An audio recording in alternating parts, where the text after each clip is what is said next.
Hey everyone, welcome back to the DaVinci Resolve Academy. My name is Matt McCool. This is the 5th lesson in our color series, and in this one we're going to be tackling some of the most common problems that you may run into with your footage. So things like color cast or extreme white balance issues, highlight control, and oversaturation.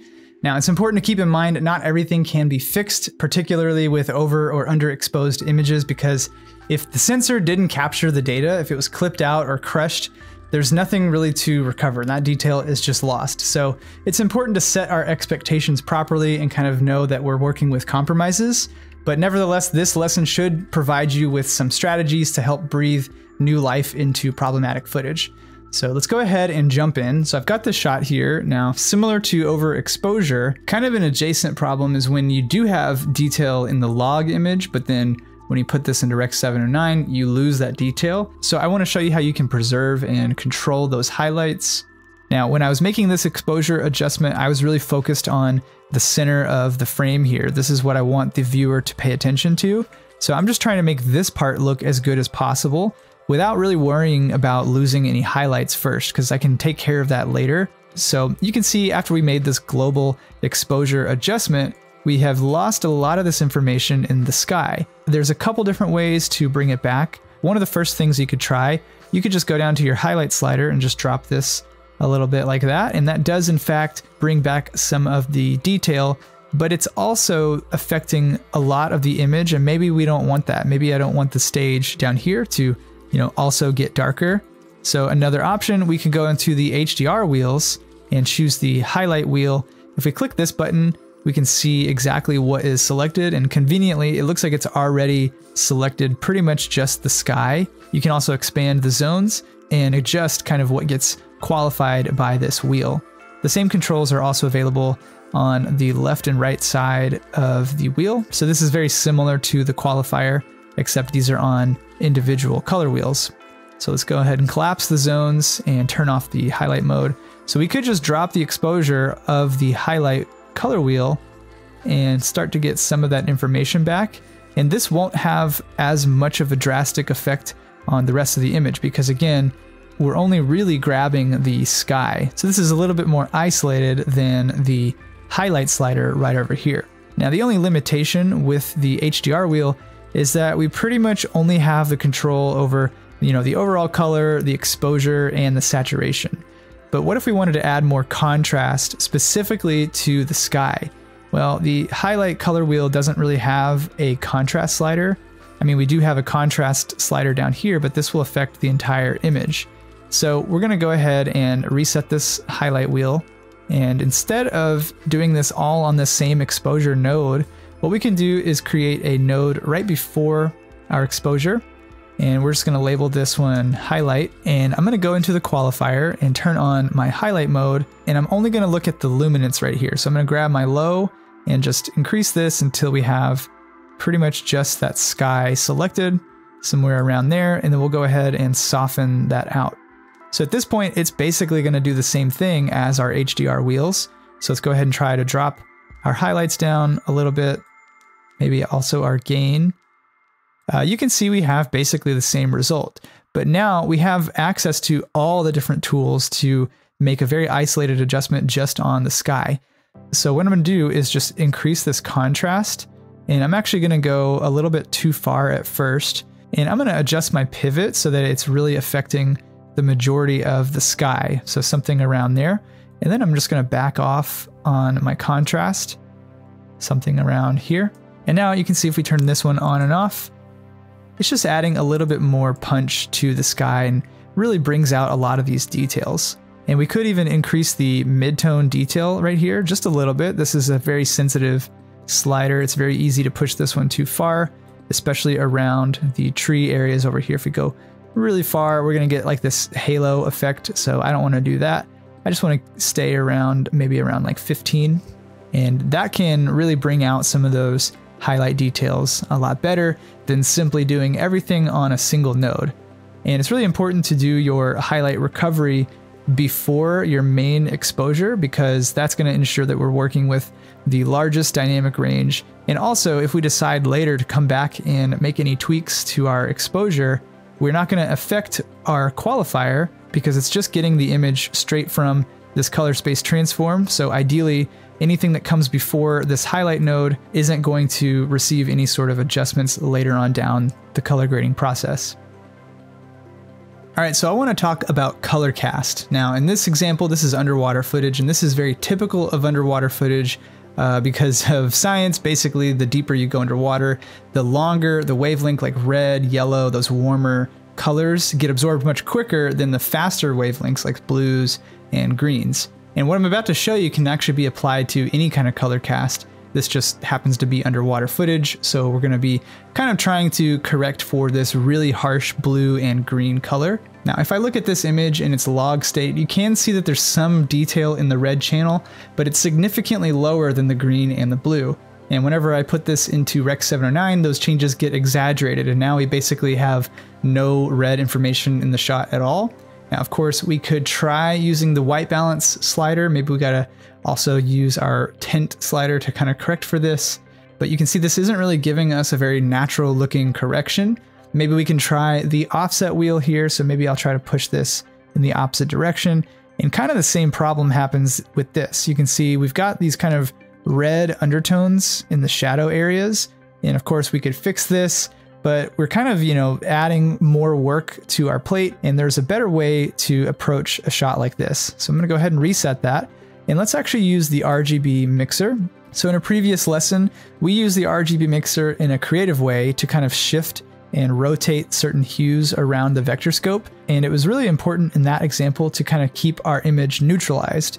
So we wanted to make sure each of these channels still added up to 1, but in this case our image isn't neutral to begin with, so we don't really have to worry about making sure each of these outputs adds up to 1.0. What we're going to do is kind of use the red channel output here and feed some of the green and the blue into this red output, because we're not really getting any red information in this channel.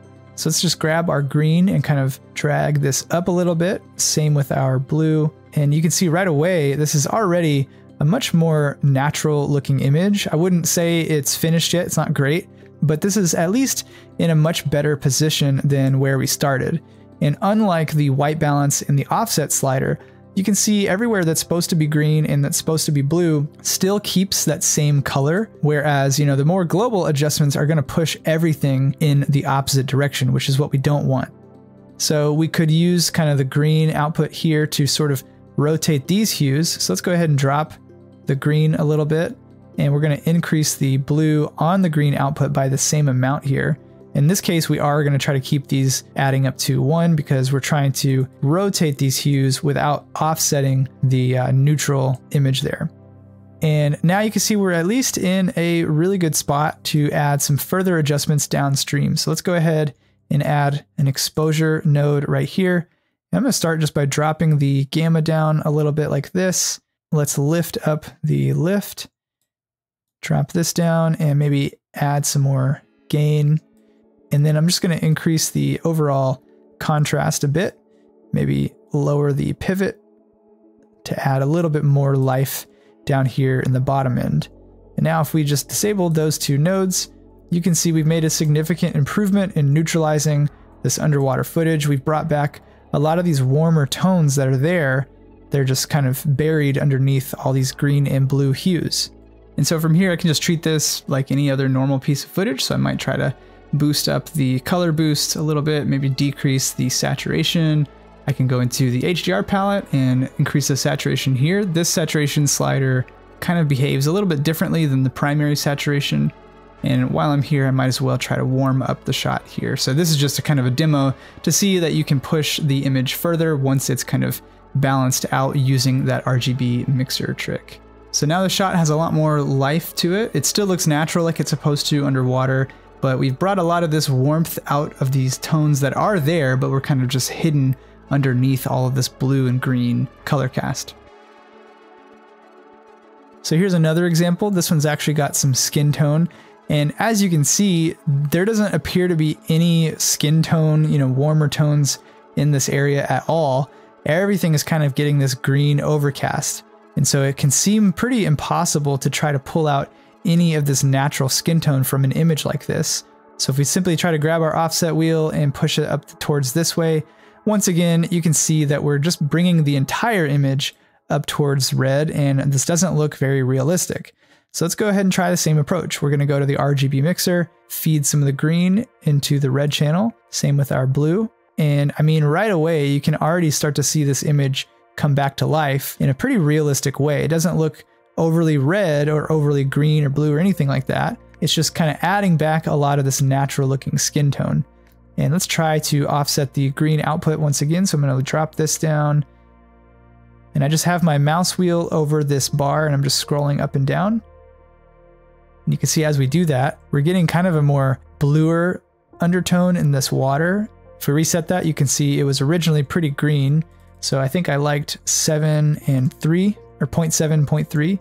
So that's doing quite a bit to kind of bring this image back to life. If we play that back, you can see there's no artifacts. It doesn't look like there's an extreme overcast on our image at all. We have some natural looking skin tones. And so from here, we can go ahead and start to do some normal color correction. So I'm going to go ahead and label my node. Let's do exposure over here. Let's just start off by dropping the overall offset, maybe the gamma. Let's lift up the lift up the gain, and maybe I'll back off on my highlights a little bit because you can see over here we're clipping a little bit on these speculars on the skin there. So I'm going to push my highlights down just a little bit. Okay, and then we'll add our balance node right here.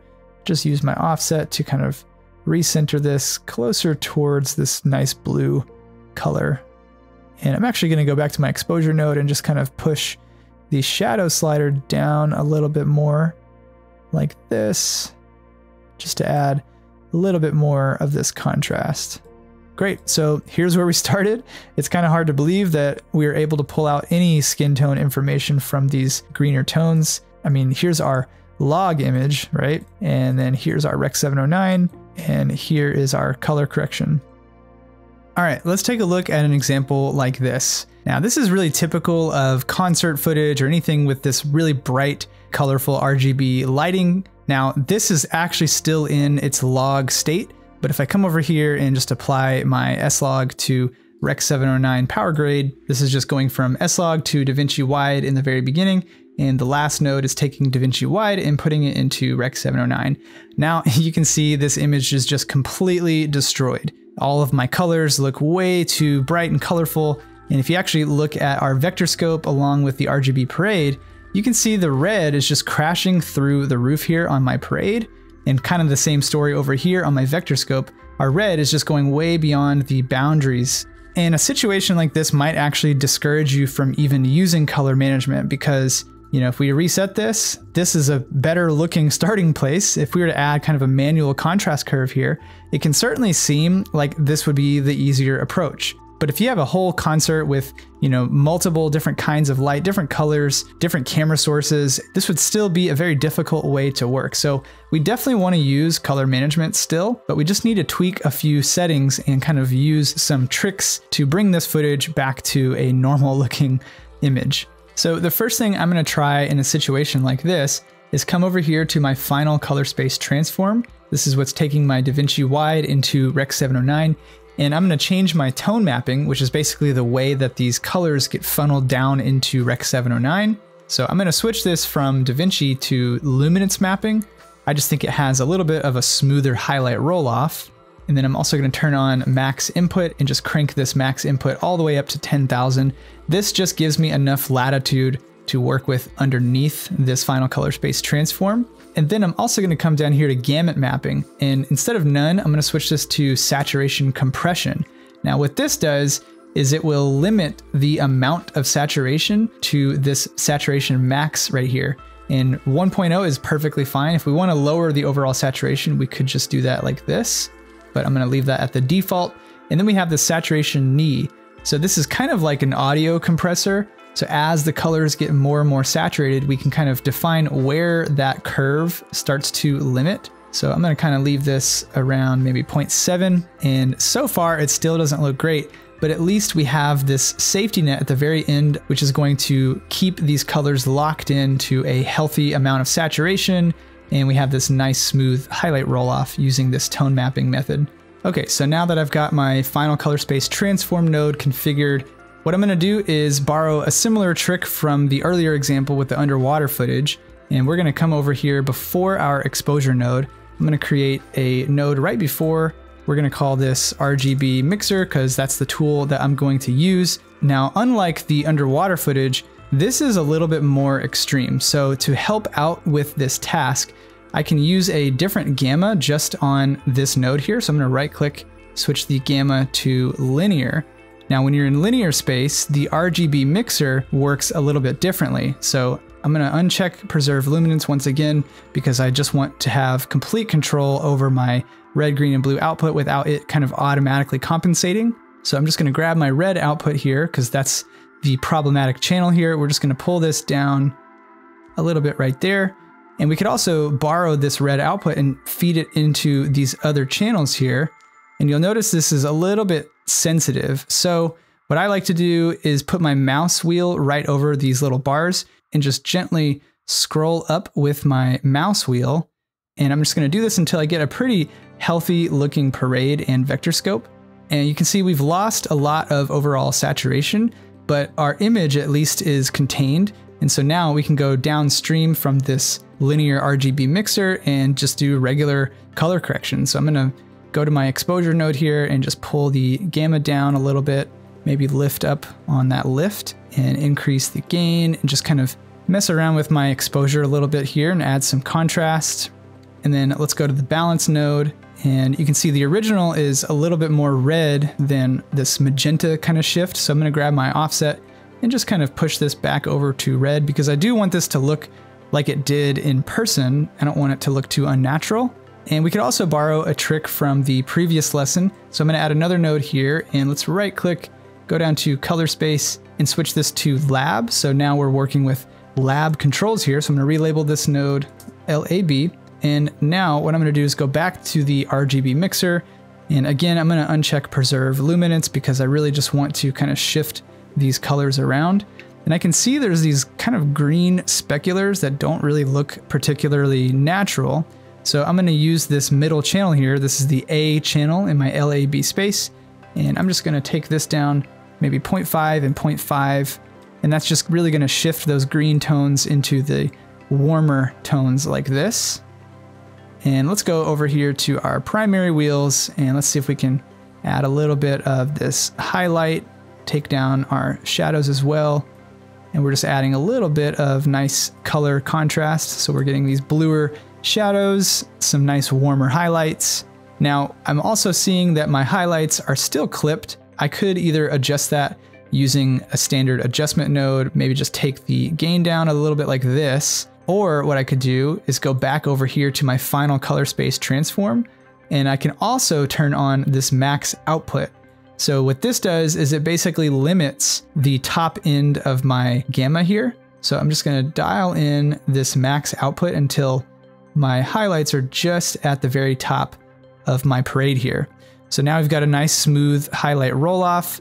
All of our colors are contained, everything looks healthy, and I would call that a rescued shot. So if we compare that to the original log image and then the Rec 709, which just has completely unhealthy levels of saturation, and here is with that linear RGB mixer with our saturation compression and a couple of additional adjustments under the hood. All right, well, that's gonna wrap up this lesson. Now, again, keep in mind, every piece of footage is gonna have unique characteristics, and so it's unlikely that you're gonna find some one-size-fits-all solution to every situation, which is why it's so important to always kind of develop and sharpen your problem-solving skills as a whole, because that's really what's gonna set you apart and make your clients happy. So I hope this lesson gave you some insights on different ways to do that. Now, in the next lesson, we're gonna be talking about shot matching, so I hope you look forward to that. Thank you for watching, and we'll see you next time.